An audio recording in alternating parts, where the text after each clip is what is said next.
Hey guys, it's Jade Gibson here. I'm an Aussie country pop artist, and I am stoked to be joining Hank Jr. on Hank's Corner.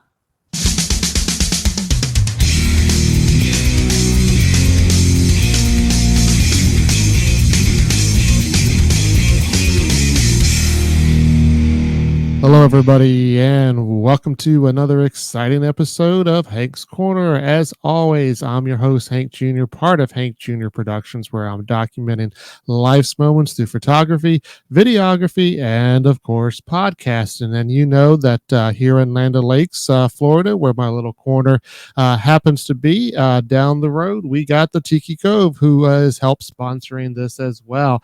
And, even though I'm in a little corner in the Tampa Bay area, in Florida. I love to travel virtually, and we're going to go back to the place where, if you guys remember, we talked to Ella Powell, Tyler Rodriguez, Brianna Didsdale, Paul Costa, and Shauna Bircher, all great names from down under in Australia. And so we're going back there to talk with the one and only Jade Gibson. Jade, welcome to Hank's Corner.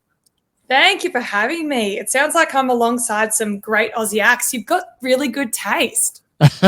Thanks. And I'm always glad when they come on my show. It's great to hear that. And like you said, I mean, they're all great acts, but it's always great to hear about what's going on over there because, not only are you flipped as far as the seasons, but you're already on the next day. I'm just wrapping up my day and you're getting to enjoy Friday. Yeah, that's for sure. It's always a bit weird to think about, isn't it? And even harder to conduct meetings and songwriting sessions. So I'm really glad we could make something work.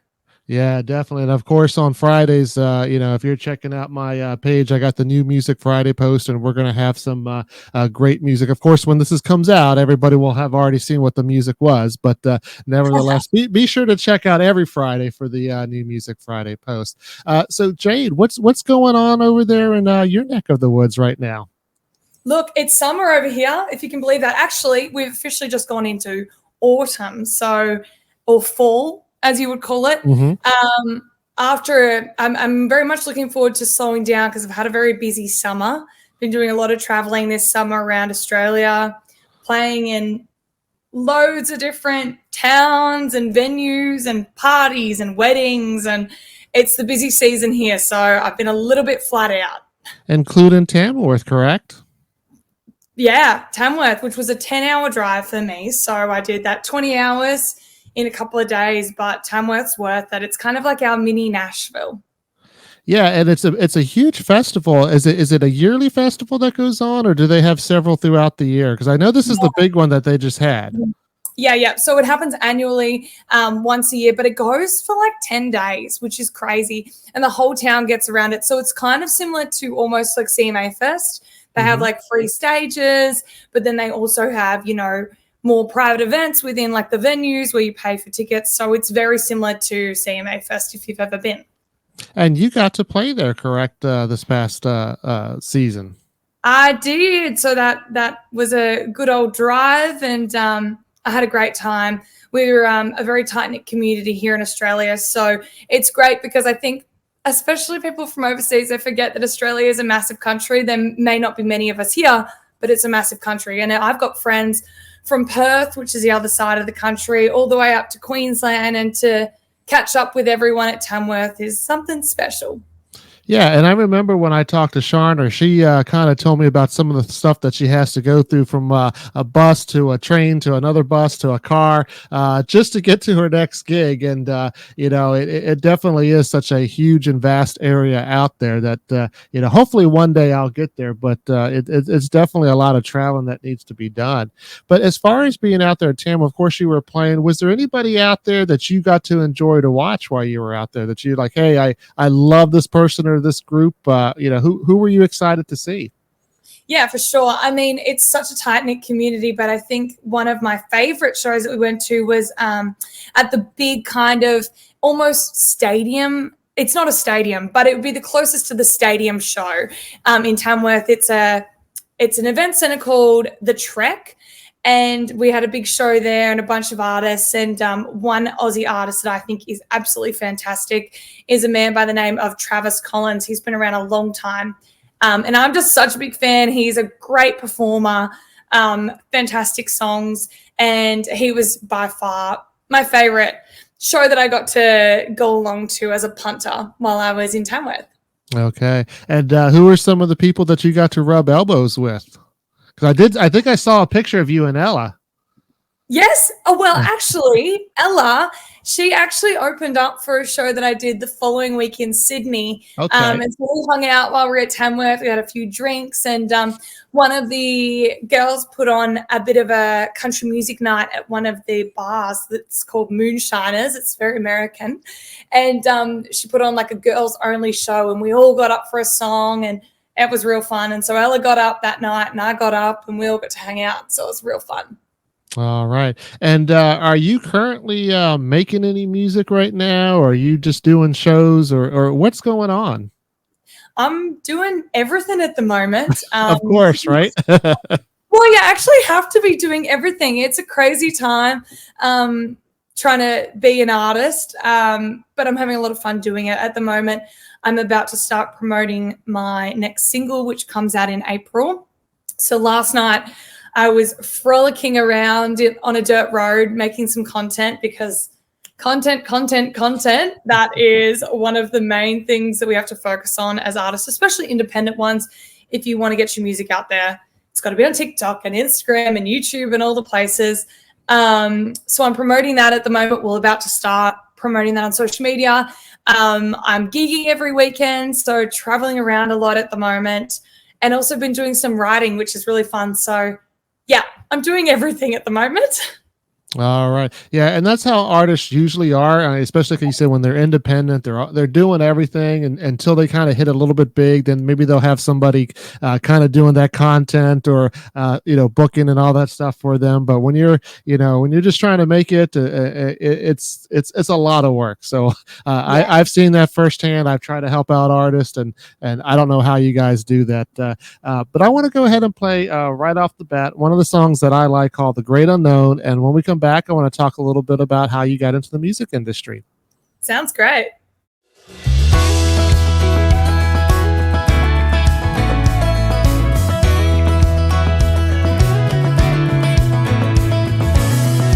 Coming home on a Friday night, busy streets and city lights. Turn around and he said to me, let's just go, let's just leave, 'cause there's Myrtle Beach on the left, Smoky Mountains to the right. Don't stop now, we'll get there tonight. Feet on the dashboard, there's no point if we go slow. Just sing along and keep on the radio. Roll down the windows, take me where the wind blows. Just you and me, our dreams in the great unknown. Great unknown.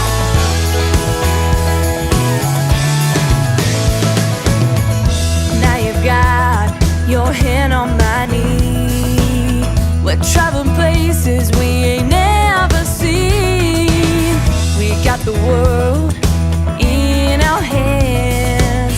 You got the time, I ain't got no plans. I see the Hollywood sign, see New York City lights. Don't stop now, we'll get in tonight. Feet on the dashboard, there's no point if we go slow. Just sing along, we keep on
back to Hank's Corner. I'm Hank Jr. here with my special guest, Jade Gibson, and you just heard the great unknown. So, Jade, tell us a little bit about how you got into the music industry. When did you first, start, thinking, hey, I like music, I like playing it, I like singing it, and when did you think you could do it as a career? Yeah, for sure. I mean, I don't actually remember a time when I didn't think I was going to be a singer, which is very bold. And that's definitely a characteristic that has been labeled next to my name ever since I was a kid. I've been very bold and driven ever since I was a kid. I always knew I wanted to be in music. I always loved singing and performing more than anything. But I didn't get into country music until I was a little bit older, probably around that 14, 15-year-old mark, because I wasn't brought up on country music at all. Besides, my parents did love the Chicks, and so I always loved the Chicks. And I grew up on Fleetwood Mac, they're my favorite band. But besides that, it was very pop and rock, the way I grew up. But I always loved folk and country, and I loved that sound. And so I kind of started exploring it when I was, in high school. And that's when I really started getting into it. And I started performing live in my area, just in any pub or bar that would take me, when I was 14. And I really haven't stopped since. So I'm going on 12 years this year being a professional musician. And when I say I do it every weekend, I genuinely do it every weekend. And I will go anywhere for a gig. I've always been the same way. My parents really raised me to work hard. In Australia, it's a little bit of a tougher environment if you want to choose a career that's different. Obviously, we're a smaller country, and for that reason, there's not a super solid road path if you want to do something a little bit different. So the way I figured I would just go about it is just play as much as I can and get myself out there, and I'd find my way as I went. When I was getting a little bit older, kind of that 16, 17-year-old, I thought, okay, well, I want to do country music. This feels right. And if I'm going to do country music, well, I've got to go to Nashville. And I started making plans to be able to make that work. And so when I was 19, I packed up my bag and I moved over to Nashville. I was studying at Belmont University for the year, and that was how I was able to live in the town. And that's where I started writing and going to writers' rounds, and I produced my debut EP, which the title track is the one you just heard, The Great Unknown. And funnily enough, that was the first full song that I ever wrote. So for it to be my debut single and the title of my debut EP, for me, felt very fitting. Yeah, definitely. And, Nashville is such a great town, and I love getting there every chance I get. Is there any chance that you're going to come back, and would it be on a more, permanent or lengthy basis? For sure. I mean, I came back last year for a few weeks. At the moment, our dollar is very bad. So I'm kind of in a bit of a waiting game to see when my next trip will be. I'm hoping there might be a chance that I can head over this year, but if not, in the next couple of years. Having that time living in the States, it genuinely feels like my second home. It was really special when I went last year. I got to go with a bunch of my Aussie artist friends, and I almost felt like a tour guide because, I was there and I was saying, this is where I went to school and this is where I used to play every weekend. And I just picked up where I left off. I've got some really cool mates, especially ones that run writers' rounds. One of my good mates over there, he runs a really cool writers' round called Nashville Tour Stop.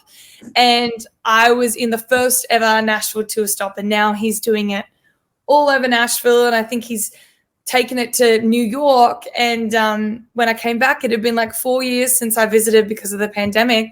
And I just messaged him. I said, I'm back. And he said, well, I'll put you in a round. And it was just felt like home coming back after 4 years. And I had a lot of my American friends say to me, welcome home. My soul and a little bit of my heart will always be with Nashville, no matter whether or not I'm permanently here or there. Nashville Nashville has my heart. That's good that you got the experience, and I'm glad that you were successful, and with the writers rounds and writing songs out there, that's pretty awesome. As far as when you go back to when you were younger, what kind of came first? I mean, obviously, I'm sure you were singing, like you said, but did you start playing any instruments or writing songs? Which came first, and how did you eventually kind of mash that together? Yeah, I mean, I think when you're looking at an artist, obviously we all have strengths. My first kind of natural born talent was performing more than anything. I've always been a show pony. I would put on concerts for my family, and I was always in dance when I was younger as well. So that performance side was the element of my artistry that came naturally to me. It helped me have the confidence to get into venues and play. But I didn't pick up an instrument or start writing until I moved to Nashville. And I always knew that I had to do that if I wanted to be in country music. And I wanted to, but I didn't have that push that I needed while I was living here in Australia. And Nashville really kicked me up the bum. I got there, and within a few months I thought, oh no, I need to play an instrument right now, and I need to write my own songs. And it was a great push to push me really into that artist zone rather than just, a pub singer. Yeah, well, that's great, and I'm glad Nashville did that. Let's go ahead and play Unforgivingly Me, and when we come back, we'll talk a little bit more about some of your influences. Cool.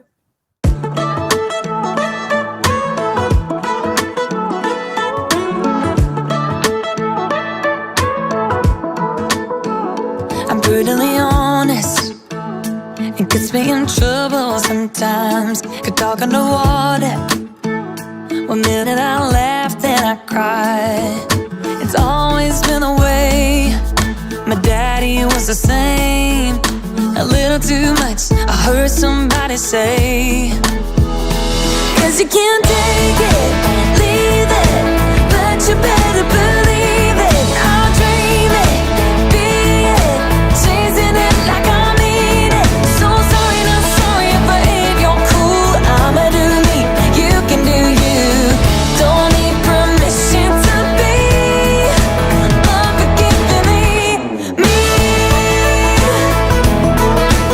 Unforgivingly me. Oh yeah. I could be awkward. I think I fell down from the moon. I'm always the tallest. Like I'm too big for the room. It's always been the way. Mama said I'll never change. A little too much since 1998. 'Cause you can't take it, leave it, but you better believe it. I'll dream it, be it, chasing it like I mean it. So sorry, not sorry if I ain't your cool. I'ma do me, you can do you. Don't need permission to be unforgivingly me. Unforgivingly me. Just gonna be me. Maybe I'm too loud, too proud.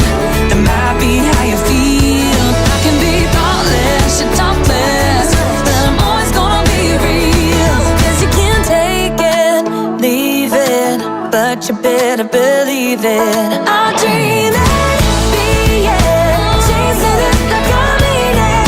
So sorry, not sorry if I ain't your cool. I'ma do me, you can do you. Don't need permission to be unforgivingly me. Unforgivingly me.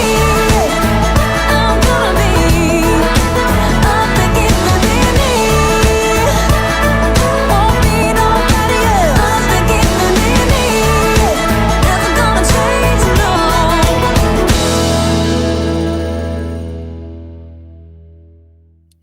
And you just heard Unforgivingly Me by Jade Gibson here on Hank's Corner. And off air, I was kind of talking a little bit about how tongue twister it kind of is for me to say. So I'm glad that when you're up on stage and you can get that out, that's why you're the professional, and I get to talk to people like you. But, before the break, I was kind of alluding to, tell us some of your influence. I mean, you mentioned Fleetwood Mac as being, one of your favorite bands. Who kind of inspired you, whether it's them or anybody else? And do you find any of those influences kind of creeping into your music, that you create? Yeah, for sure. I mean, like I said, Fleetwood Mac and the Chicks were a very early influence for me, as well as obviously Miss Taylor Swift. She's been a huge influence for me, and also given me courage to try on different hats in my music. Genre is so fluid these days. I do come under that country banner, but the older I get and the more I write and the more I record, the more I'm interested in trying on different styles of country. Lately, I've been really into a pop kind of style of country. Some of those influences that are really coming through at the moment is Kelsey Ballerini, Keith Urban, obviously Taylor Swift, and I love bringing them in. Even Colby Collet is a very big influence for me from when I was younger. The Chicks, and I loved a lot of pop too when I was younger. Kelly Clarkson and a few Aussie acts such as, I don't know if you've ever heard of Missy Higgins, Dr. Goodrum, Powderfinger. They've been really big influences for me. But I think that's always a battle I have as an artist, is that I love so much music and I never know exactly where I want to take my own. I think lately I've been listening to a lot of more folky country along the lines of Noah Kahan and Zach Bryan, even Megan Maroney. And I would love to experiment in that zone as I get a little bit more mature with my music. But my influences are everywhere from pop, rock, 80s to, country. And that's kind of one good thing about being an independent artist. I mean, obviously, you miss out on some stuff that labels can provide, but being an independent artist, you get that opportunity to experiment and try different things, try to show your different talents and influences that you have, because you don't have anybody telling you, no, don't do that. Yeah. And I think in a way too, for me, it can be a great thing, but it also can be a bad thing, because I get into the studio and my producers, they have to steer me a bit, because I say, okay, well, at the moment I'm loving this and I'm loving that. And they're like, okay, but where is the middle ground?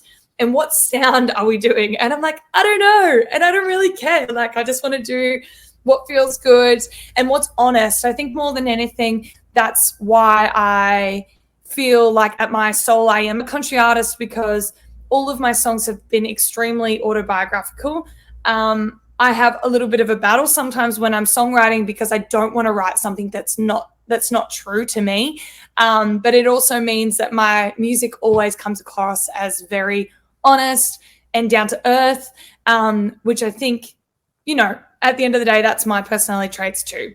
So that does really come out, and that is the main brand going forward, is just me speaking about what's going on in my life at the moment.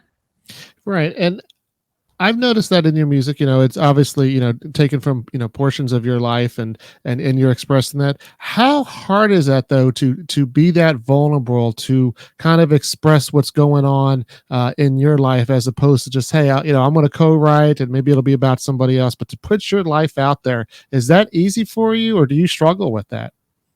I think in past times it's been relatively easy, but as I get a little bit older, I've been in a stable relationship for about 5 years now, and I have a beautiful partner, which makes it hard for me to write sometimes, because I'm starting to have to delve back into my past, which can sometimes hurt me, but I know that that's where I'm going to get deeper cuts, which, I mean, it's great to have love songs and songs about chasing your dreams or day-to-day life. But I mean, as a listener myself, I want to hear deeper cuts. I want to hear things about, heartbreak and tragedy. And as a songwriter, it's getting a little bit tougher with my with my writing to get that out, because I almost don't want to dig it up. I'm just like, no, I'm happy seeing my love songs and my songs about driving.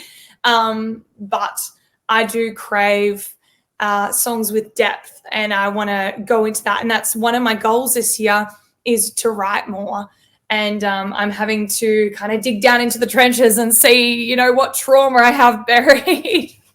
Yeah, and country music is like you were kind of describing. There's all kinds of different kinds. There's just even from the way it sounds, but also you have your fun songs, your party songs. But one of the staples of country music is really that that tearjerker, heartbreaking, just emotional type songs, which makes country music great. And we love hearing them. It's just one of those things. I've talked to artists who, one in particular who has a song called "Sad Song," and that's what it's about. It's about listening to those sad songs so that you have that emotion. And talking about things that kind of you pull from your life. You mentioned Heaven Knows in social media, being something personal and battling with what you called a quarter life crisis. Tell us a little bit about that. Yeah, last year I turned 25, and it's actually my 26th birthday next Saturday. And I tell you what, I'm very ready to leave the year of 25.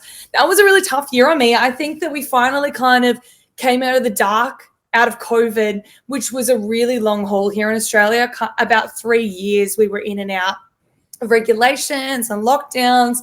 And they were some vital years that I essentially, and I mean everyone did, but I essentially lost a little bit of growth there. They were vital years, that 21, 22, 23. And when I came out of the pandemic, I didn't really know who I was, and I didn't really know what I wanted more than anything. And when I turned 25, it almost all came crashing down very, very quickly on me.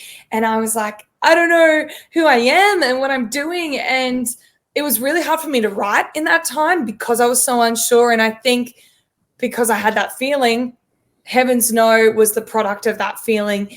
And it's a song I'm really proud of because I was honest, but it was a little bit confronting releasing a song that essentially said, you know what, I'm really lucky. I've got a great life. I live in my hometown in a beautiful house with my partner in my menagerie of animals, and I've got great friends, but I was still feeling a bit lost. And to bring out a song that said, you know what, I don't know where I'm at is a bit confronting, but that's where I was at with my personal life, and I had to put that into my music, to be honest to me and to be honest to my listeners as well. And it's nothing new that I've said on the show about me enjoying something very personal from an artist, and because, or the reason why is because fans like me don't have that natural ability to write things down or to put it in music, so we do rely on musicians to do that for us so that we could feel something that we can't really express, or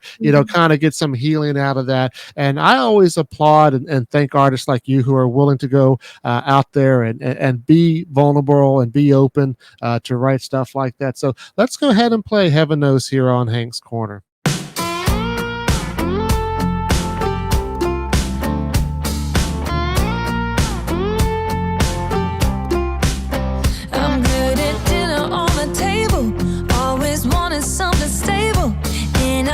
He'll be my mister one day.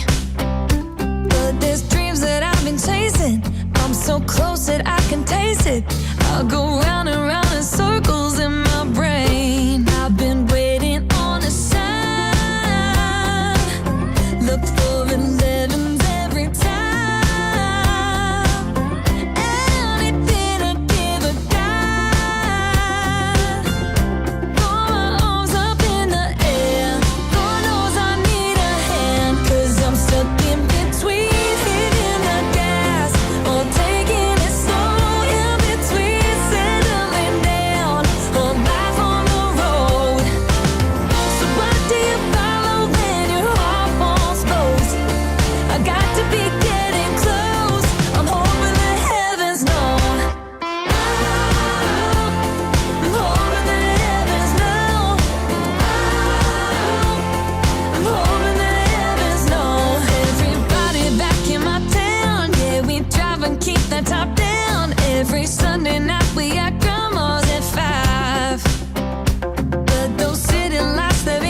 'cause I'm stuck in between my picket fences and the big wide world in between. The perfect wife or daddy's little girl.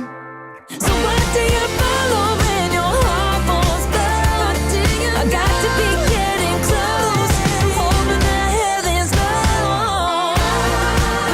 The heavens, hoping the heavens know. I'm hoping the heavens know. Between the heavens know. I'm hoping the heavens know. So what do you follow? I'm hoping the heavens know. Welcome back to Hank's Corner. I'm Hank Jr., part of Hank Jr. Productions, where I'm documenting life's moments through photography, videography, and of course, podcasting. And, we're talking with Jade Gibson here. She's from Australia, great artist that's on the rise. And as a matter of fact, I think I mentioned this to you when I asked you to be on the show, but it was actually because of a couple of requests from other people that said, hey, you need to get Jade on your show. And I said, okay, well, let me see. So you're definitely in demand, even in my little corner here. That's so fantastic. I love that. Yeah. And That's so nice. like we talked about earlier that, you're definitely busy with everything a musician does, whether it's writing, practicing, social media, all that good stuff that it takes to be successful in the music world. But when you're not, doing that kind of stuff, what are you doing for fun? Are you still doing Pilates? I am still doing Pilates. I've actually started lifting weights in the last 3 months, so watch out. It's been a very interesting time for me. I really only got into exercise during the pandemic, and that's been a really good outlet for me because that was a very stressful time, and I didn't really know how to control my feelings back then. And I got into running and Pilates during that time, and I really got into just the whole fitness sphere out of the pandemic. But so I spent a lot of time doing that. I spent a lot of time with my zoo. I got 2 cats and 2 dogs, and they are genuinely like our children. For real. I was just saying to Hank Jr. here that my little gray cat, she's just sitting down there behind the couch that I'm sitting on, and she was making noises. So if you can hear anything peculiar, it's definitely my little gray kitten. Yeah, it's always great to have animals, and we talked off air that sometimes they just happen to make an appearance that was unexpected, but nothing wrong with that, and nothing new here on Hank's Corner. And how about cooking? Are you still doing that? And if so, what are some of the things that you're making? Because I can't go a podcast without talking about food. Oh, I love food. I'm a massive foodie. We spend too much money, my partner and I, on food. It's one of our favorite things to do is to go and eat. And we're into all different types of food. I love Asian food, especially. And I give a good go as much as I can, being of European background. I give Asian food a go a lot. But I love really, my partner says that I'm a very mum type of cook. I cook mummy things. Like in winter, I get out the crock pot and I cook slow cooked curries and soups and casseroles. So I love it when I get to come to Nashville because I think some of that comfort food is really, ingrained in the Southern, style of cooking. I just love mac and cheese and casseroles and stews. But yeah, I love Asian food more than anything. I think that's been something that I've lent on for comfort even. And when I'm over in Nashville, I remember the day before we went into recording my debut EP, I was a bit under the weather. And I looked around everywhere to find the biggest bowl of curry I could get. And I just put my head over it and inhaled the chili. And it's really comforting for me, food. I just love cooking and I love eating. I love eating more than I love cooking. And I do not like cleaning the dishes. Who does, right? I mean, I hate it. That's why you volunteer to do the cooking, so you don't have to do the cleaning. That's right. And when I talked to Paul Costa, on my podcast, a few episodes back, he also likes to do a lot of cooking, more so, barbecue. And he talked about the different steaks and things that he would cook. Mhm. Given the opportunity that I were to come down there, what is something that I need to try, or what would be something that you would cook for me that say, here, this, try this. Oh, okay. That's an interesting question. I think Australia is so multicultural. So we cook a lot of different styles of food, but I think an Aussie barbecue is where it's at. I just had my best friend in a couple of weeks ago from Nashville. We went to the Taylor Swift concert together. And as soon as she got in, I said, "What do you want for dinner? Like, what have you been missing?" And she said, "I just want sausages and rissoles on the barbecue, a very Aussie way." And I made up these potatoes. I call them smashed potatoes. So I boil the potatoes with their skin on, and then I smash them down, usually with like a potato masher, and I put them in the oven with way too much oil, salt and pepper, and I served them with sour cream. And we had broccoli, and we had our sausages and our rissoles, and she was just in heaven, she reckons. That's a very Aussie meal.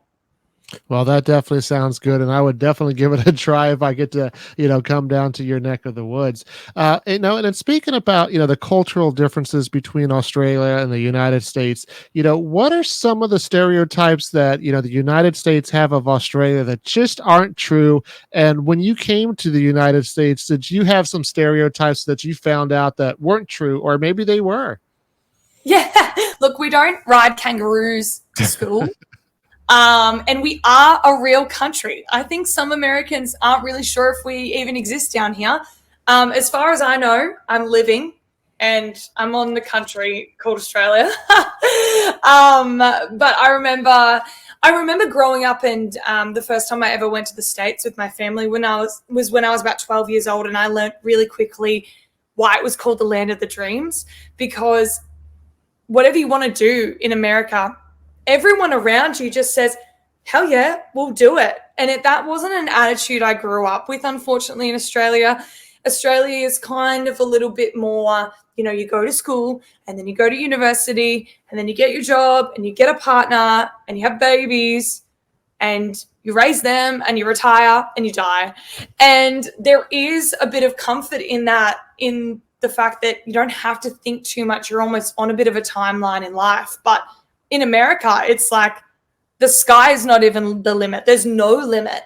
And that really inspired me, and something that I will continually really love and push for that culture to come to Australia. I think there should be more of that go get 'em type of attitude that the States really pushes. So I do really love that. And that was a stereotype that really made sense to me when I got there. Now that is pretty cool to hear that, because obviously there could be some positive and negative stereotypes anywhere that you go, and you mentioned the kangaroos, which is something that does kind of come up as being one of the stereotypes that's not true. However, when I talked to Shauna Bircher, she says it is true. Not so much that they ride them to school, but she has them there coming up to her door, because she's way out there in the boondocks, so she sees all the live ones all the time. Yeah, look, I live in the countryside too, and we've got kangaroos and wombats and possums. And this morning I had a wake up call from our native bird called the kookaburra Oh. at 5:30, laughing outside my door so loud that there was no possibility that I could go back to sleep.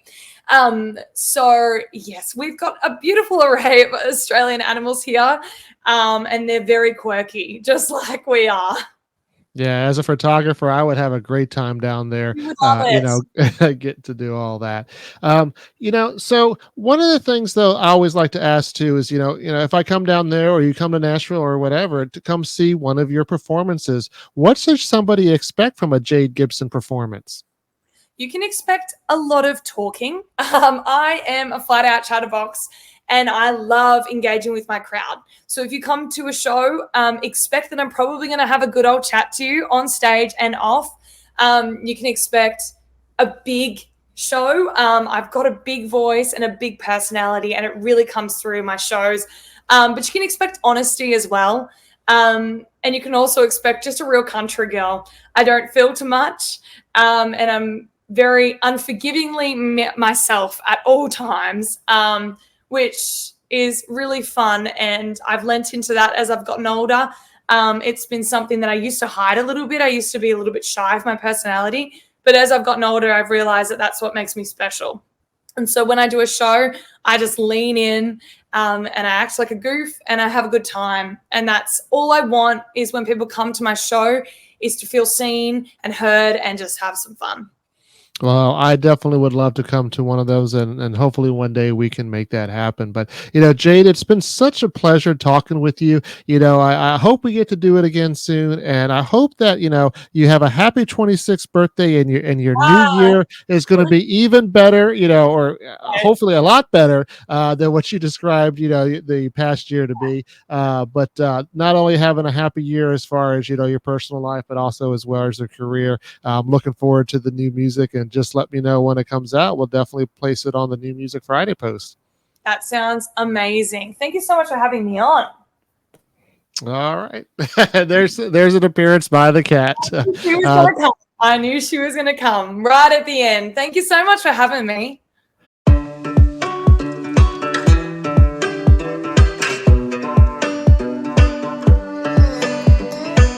I don't get lonely on the open road. It's when I get there and I feel like home. Put the windows down, turn the radio on. I'm where I belong. Smiling as I'm passing every stop sign and a white line. I don't mind it, driving through those midnights, burning down the road just to get to you.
Every weekend drive, even breaking down 20 miles.